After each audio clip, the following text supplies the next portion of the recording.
প্রিয় শিক্ষার্থী, আসসালামু আলাইকুম। আশা করি তোমরা ভালো আছো। আমি জৈব রসায়নের এডিশন, রিয়াকশন বা সংযোজন বিক্রিয়া সম্পর্কে আলোচনা করতেছিলাম। আমরা আজকে অ্যালকিনে হাইড্রোজেন সংযোজন এর আগে দেখিয়েছি, হ্যালোজেন অ্যাসিড সংযোজন দেখিয়েছি। তো আজকে অ্যালকিনে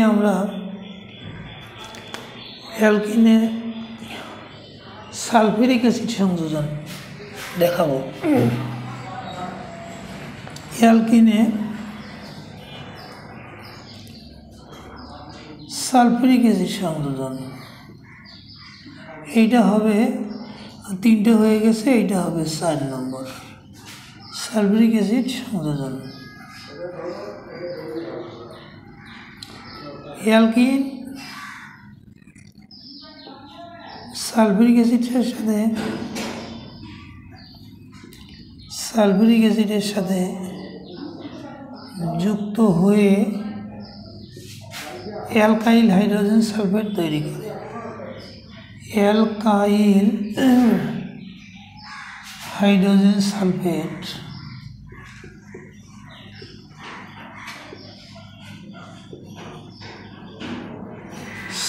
গঠন করে এবং একে আর্দ্র বিশ্লেষণ করলে অ্যালকোহল পাওয়া যায়।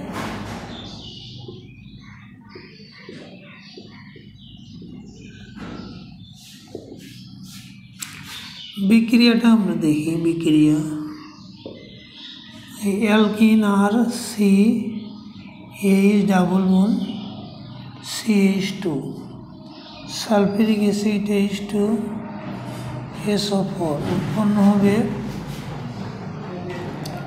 উৎপন্ন হবে আর অ্যালকিন হাইড্রোজেন সালফেট। এখানে HSO4 যুক্ত হবে মার্কনি-কফের নিয়ম অনুযায়ী, আর এখানে যুক্ত হবে হাইড্রোজেন, এখানে বাইসালফেট এখানে, তাহলে হাইড্রোজেন যুক্ত হবে CH3 বেশি হাইড্রোজেনের সাথে। একে যদি আমরা আবার আর্দ্র বিশ্লেষণ করি, H2SO4 আর্দ্র বিশ্লেষণ করলে H2SO4 না, H2 আর্দ্র বিশ্লেষণ করলে আমরা পেয়ে যাব alcohol, 2 degree alcohol OH CH3, আর পাশাপাশি সালফিউরিক অ্যাসিড প্রভাবক হিসেবে কাজ করে, ঘুরে আসবে। 5 নম্বর অ্যালকিনে ওজোন সংযোজন। অ্যালকিনে ওজোন সংযোজন, অ্যালকিনে ওজোন সংযুক্ত করলে অ্যালকিনের সাথে ওজোন যুক্ত করলে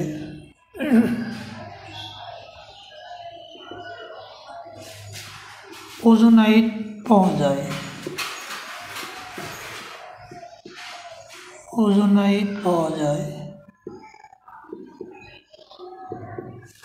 এবং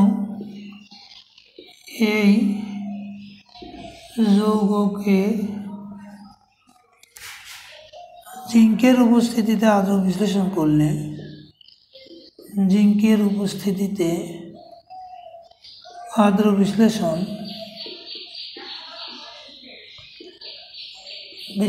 করলে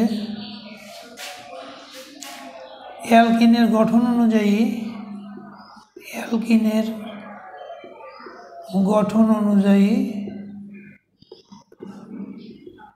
অ্যালডিহাইড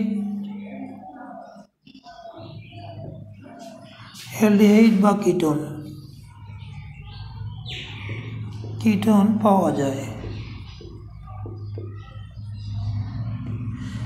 এখানে জিঙ্ক কেন ব্যবহার করা হয় আমরা পরে বলবো। বিক্রিয়া তাহলে আমরা দেখি যে alkyne CH2 double bond CH2 এর সাথে ওজন যুক্ত হলে অ্যালকিন ওজোনাইড তৈরি করবে, অর্থাৎ এই দ্বিবন্ধনকে ভেঙে দিয়ে ওজন প্রবেশ করবে। CH2 O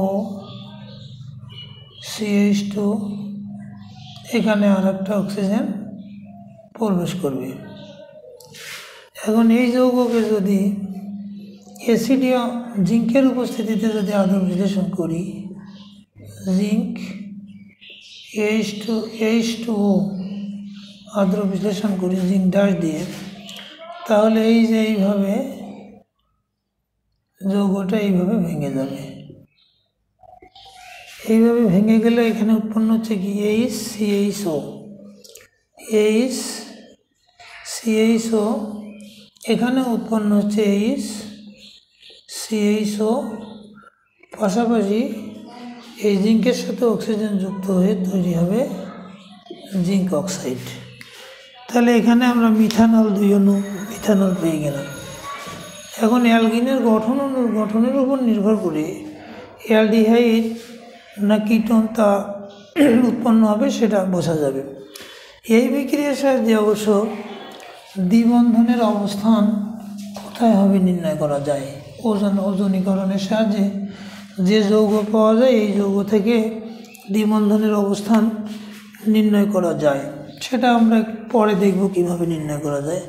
তার আগে যদি অন্য আর একটা অ্যালকিন নেই, আমরা অন্য আর একটা অ্যালকিনকে উদাহরণ হিসেবে আমরা নিতে পারি, যেমন CH3 ডাবল বন্ড CH3, একে বলবো ethane propane butane methyl butane বলতে পারি, বিউটিন বলতে পারি আমরা, 1 2 3 4, তাহলে 4 মিথাইল বিউটিন 2। এ যদি ওজনের সাথে যুক্ত হয়, ওজনের সাথে যুক্ত হলে এই জায়গায় ওজন ঢুকবে, এখানে ভেঙে যাবে। তাহলে CH3C, আমরা এখানে বলতে পারি CH3, এখানে ঢুকবে ওজনের অক্সিজেন, এখানে অন্য কার্বন CH, এখানে এই কার্বন CH, এখানে আর একটা অক্সিজেন প্রবেশ করবে, তারপর এইখানে একটা অক্সিজেন প্রবেশ করবে, আর এইখানে CH এর সাথে আগে থেকে CH3 রয়ে গেছে। একে যদি আদর্শ বিশ্লেষণ করি আমরা, জিঙ্কের উপস্থিতিতে H2O প্লাস জিঙ্ক, তাহলে এটা এইভাবে ভেঙে যায়, এটা এইভাবে ভেঙে যাবে। ভেঙে গেলে আমরা কি পাবো? ভেঙে গেলে আমরা এখানে পাবো CH3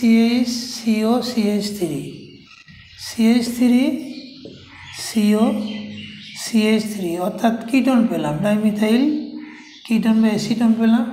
আর এখানে এই দিকে যদি ভেঙে যায় তাহলে আমরা কি পাবো? CH3CHO প্লাস CH3CHO, আর এই অক্সিজেনের সাথে জিঙ্ক যুক্ত হয়ে তৈরি হবে জিঙ্ক অক্সাইড। তাহলে দেখা যাচ্ছে যে অ্যালকিনের গঠনের উপর নির্ভর করে এক কিটোন এবং অ্যালডিহাইড উভয় যৌগই তৈরি হতে পারে। এখন অ্যালকিনের আদর্শ বিশ্লেষণে জিঙ্ক ব্যবহারের কারণ কি? অ্যালকিনের আদর্শ বিশ্লেষণে, অর্থাৎ অ্যালকিনের না, যে অ্যালকিন ওজোনাইডের আদর্শ বিশ্লেষণে জিঙ্ক ব্যবহারের কারণ কি? ওজোনাইডের আদর্শ বিশ্লেষণে জিঙ্ক ব্যবহারের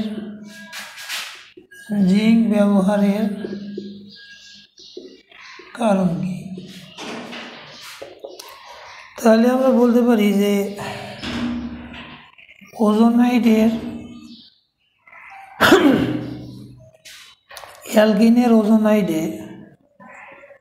অ্যালকিনের ওজনীকরণের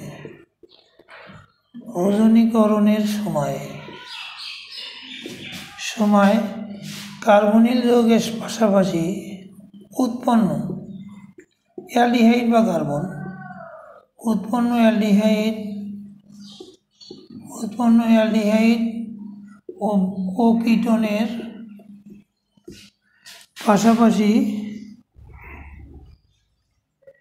হাইড্রোজেন পারঅক্সাইড উৎপন্ন হয়। হাইড্রোজেন পারঅক্সাইড উৎপন্ন হয় যা একটি জারক পদার্থ। এটি উৎপন্ন অ্যালডিহাইড বা কিটোন অর্থাৎ কার্বনিল যৌগকে জারিত করে জৈব অ্যাসিডে রূপান্তর করে।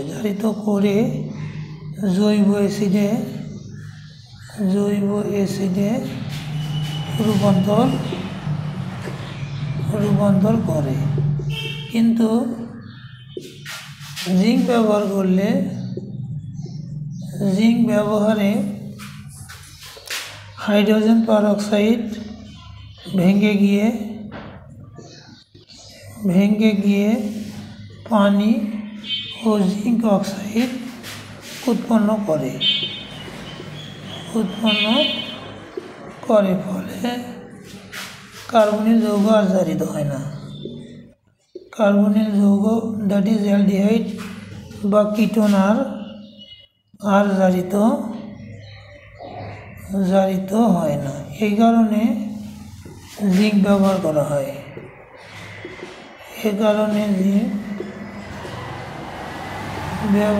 করা হয়। বিক্রিয়া কীরকম? বিক্রিয়া হাইড্রোজেন পারঅক্সাইড প্লাস জিঙ্ক উৎপন্ন হবে পানি প্লাস জিঙ্ক অক্সাইড। এ কারণে ওজনীকরণে জিঙ্ক ব্যবহার হয়ে থাকে। এখন আমরা দেখি অ্যারোমেটিক যৌগে ইলেকট্রন আকর্ষী সংযোজন বিক্রিয়া। তাহলে এলিফ্যাটিক যৌগে যেমন সংযোজন বিক্রিয়া ইলেকট্রন আকর্ষী সংযোজন বিক্রিয়া হয়, সেরকম অ্যারোমেটিক যৌগেও ইলেকট্রন আকর্ষী সংযোজন বিক্রিয়া হয়। তার আগে আমরা একটু বলি যে কিভাবে ওজনীকরণ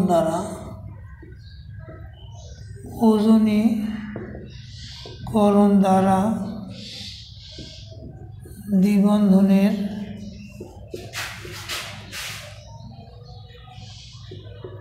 অবস্থান ও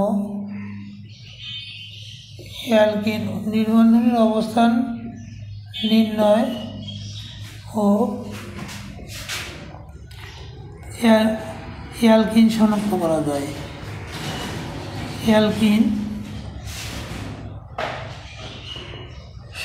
করা যায়। এখন বলা হলো যে অ্যালকিনের ওজনীকরণে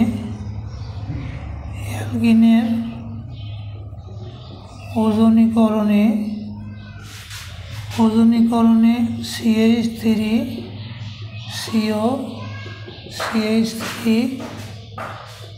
ও CHO দুটি কার্বনিল যৌগ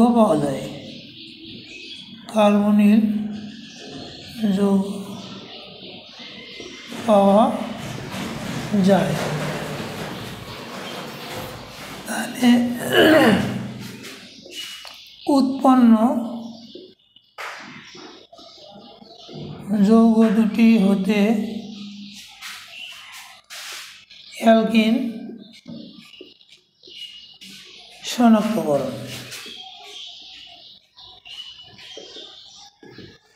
তাহলে এখানে কয় কার্বন বিশিষ্ট কার্বনিল যৌগ দুটাতে কয় কার্বন আছে? 1 2 3 4।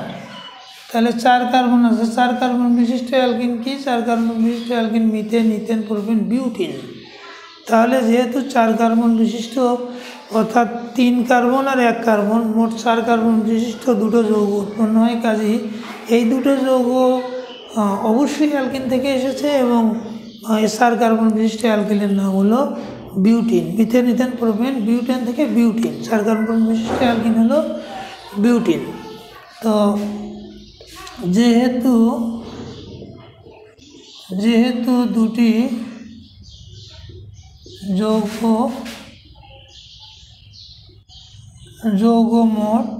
যৌগে মোট 4টি কার্বন পরমাণু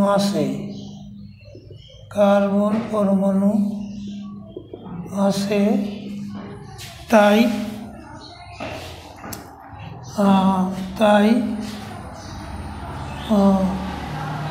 4 কার্বন বিশিষ্ট অ্যালকিন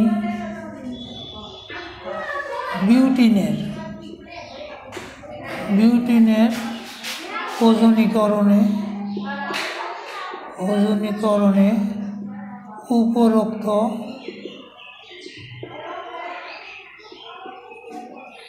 যৌগ দুটি পাওয়া যায়। এটা গেল অ্যালকিন শনাক্তকরণ। এখন দ্বিবন্ধনের অবস্থান নির্ণয়। দ্বিবন্ধনের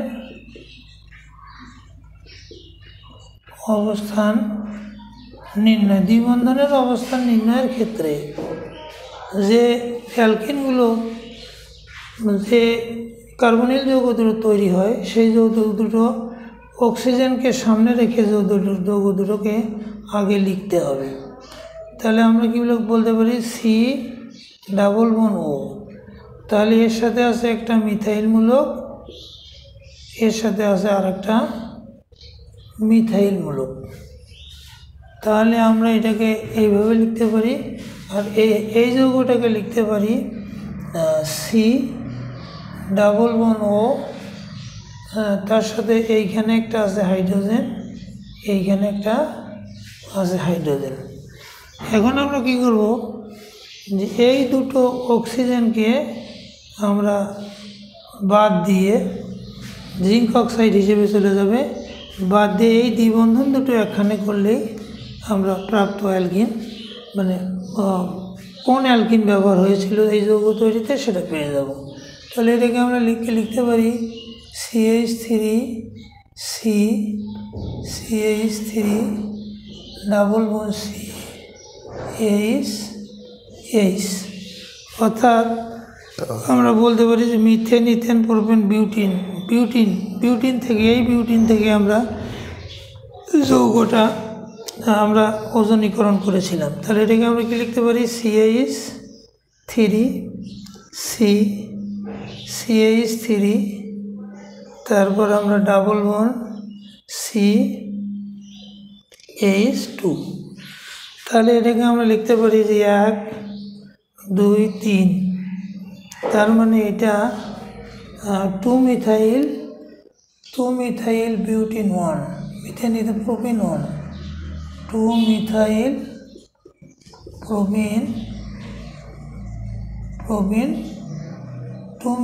প্রোপিন 1, অথবা এরা বিউটিন। এইভাবে বন্ধুরা আমরা এইভাবে ওজনীকরণ থেকে উৎপন্ন অ্যালডিহাইড এবং কিটোন থেকে আমরা যে অ্যালকিন ব্যবহার করেছিলাম ওজনীকরণে, সেই অ্যালকিনের গঠনটা এবং দ্বিবন্ধনের অবস্থানটা নির্ণয় করতে পারি। তাহলে দ্বিবন্ধনটা 1 নম্বর কার্বনে আছে।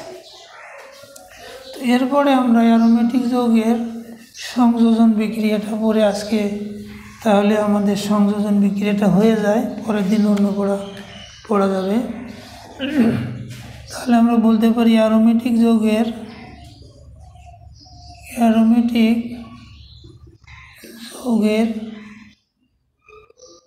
ইলেকট্রোফিলিক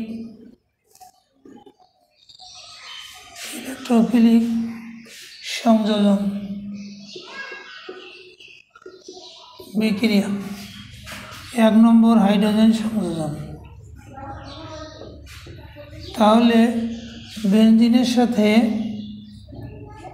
বেনজিনের সাথে 3 অণু হাইড্রোজেন নিকেল চূর্ণ প্রভাবকের উপস্থিতিতে 150 থেকে 200 ডিগ্রি সেলসিয়াস তাপমাত্রায় উত্তপ্ত করলে আমরা সাইক্লোহেক্সেন পেয়ে যাই। এটাকে বলবো সাইক্লোহেক্সেন। সাইক্লোহেক্সেন এ হলো হাইড্রোজেন সংযোজন। 2 নম্বর হ্যালোজেন সংযোজন।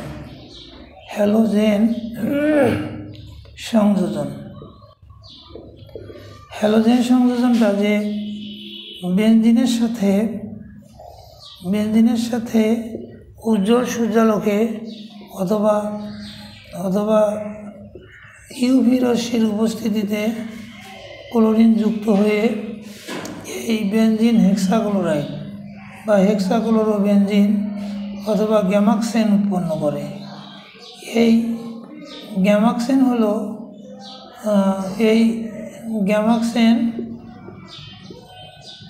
জীবাণুনাশক হিসেবে কাজ করে এবং এটি আমাদের পাউডার তৈরিতে ব্যবহার হয়। মুখে দেওয়া পাউডার তৈরিতে এই গ্যামাক্সেন ব্যবহার হয়ে থাকে। এরপরে আমরা ওজোন সংযোজনটা একটু দেখি। ওজোন সংযোজন, অ্যারোমেটিক যৌগে ওজোন সংযোজন। অ্যারোমেটিক যৌগে ওজোন সংযোজন করলে 3 নম্বর ওজোন O3 সংযোজন। তাহলে বেনজিনে ওজোন সংযোজন করলে বেনজিনে আমরা যদি 3 অণু ওজোন সংযোজন করি তাহলে ট্রাইওজোনাইড পাওয়া যায়। ট্রাইওজোনাইডকে আমরা এইভাবে লিখতে পারি,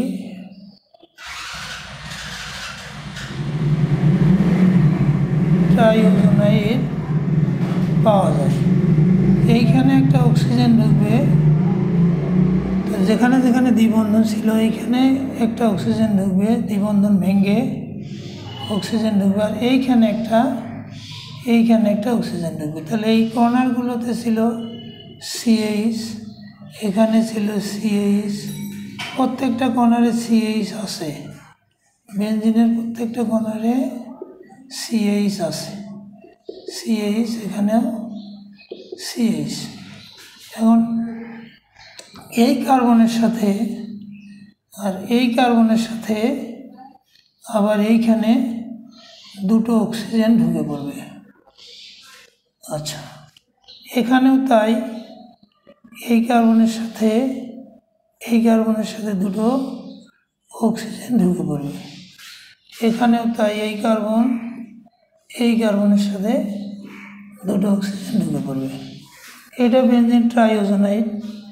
একে যদি জিঙ্কের সাথে আদ্র বিশ্লেষণ করা যায়, ওই একই কারণে জিঙ্ক ব্যবহার হবে। জিঙ্কের সাথে যদি আমরা আদ্র বিশ্লেষণ করি তাহলে এইটা মোটামুটি এইভাবে ভেঙে যায়।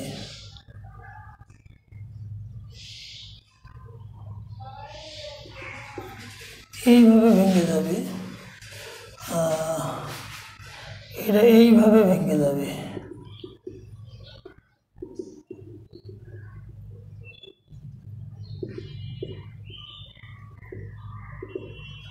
এইভাবে ভেঙে যাবে, এইভাবে